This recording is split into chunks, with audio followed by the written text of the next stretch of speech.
ஆண்டவன் சோதிப்பது எல்லோரையும் அல்ல, உன்னை போல சாதிக்க துடிக்கும் புத்திசாலிகளை மட்டுமே. நீங்கள் யார் என்பதை உலகம் அறியச் செய்யுங்கள். உங்கள் கனவுகளை பின்தொடருங்கள். அதிகாலை நீ நினைத்த நேரத்தில் எழுந்துவிட்டாலே தோல்விகள் உன்னை விட்டு ஒதுங்கிக் கொள்ளும். கனவு காணுங்கள். ஆனால் கனவு என்பது நீ தூக்கத்தில் காண்பது அல்ல, செய்வதே லட்சிய கனவாக இருக்க வேண்டும். வாழ்க்கையில் இன்னொருவரைப் போல நாம் இருக்க வேண்டும் என நினைக்கக்கூடாது. நமக்கென்று ஒரு அடையாளத்தை நாம் தான் உருவாக்க வேண்டும். வெற்றி பெற வேண்டும் என்ற பதட்டம் இல்லாமல் இருப்பதுதான் வெற்றி பெறுவதற்கான சிறந்த இடம். வாழ்க்கையில் மகிழ்ச்சியாக இருப்பதற்கு ஒரு வழி, அடுத்தவர்களின் வெற்றியை உங்களுடைய வெற்றியைப் போல கொண்டாட கற்றுக்கொள்ளுங்கள். துன்பத்தை அனுபவித்த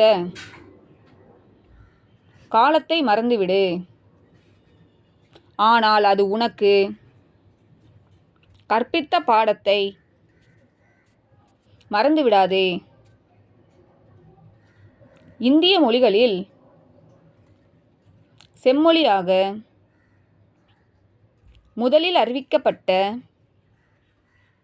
மொழி தமிழ் மொழி. 2004ஆம் ஆண்டு நாடாளுமன்றத்தில் அப்போதைய குடியரசுத் தலைவர் அப்துல் கலாம் தமிழ் மொழியை செம்மொழியாக அறிவித்தார். வேலை தேடுபவர்களாக இல்லாமல் வேலை வழங்குபவர்களாக இளைஞர்கள் உருவாக வேண்டும்.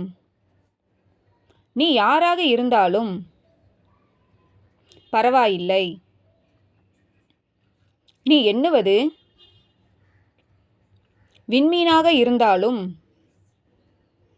உன் உழைப்பால் நீ எண்ணியது உன்னை வந்து சேரும். உன்னை கருவில் சுமந்த பெண்ணையும்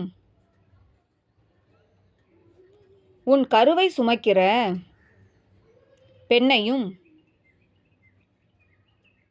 சாகும் வரை நேசி. தெரியாது என்பதை தைரியமாக ஒப்புக்கொள்ளுங்கள். அதே நேரம் தெரியாததை தெரிந்து கொள்ள முயற்சி செய்யுங்கள். வாழ்க்கை என்பது ஒரு சந்தர்ப்பம். நழுவ விடாதீர்கள்.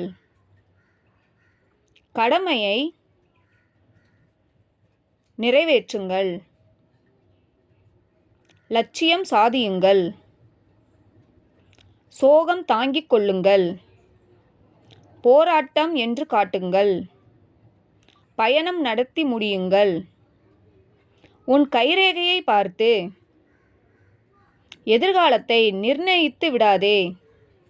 ஏனென்றால்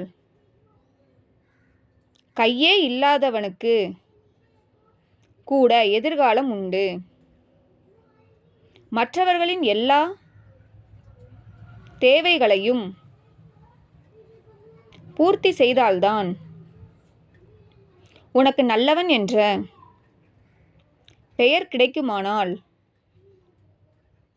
அந்த பெயர் உனக்கு வேண்டாம்.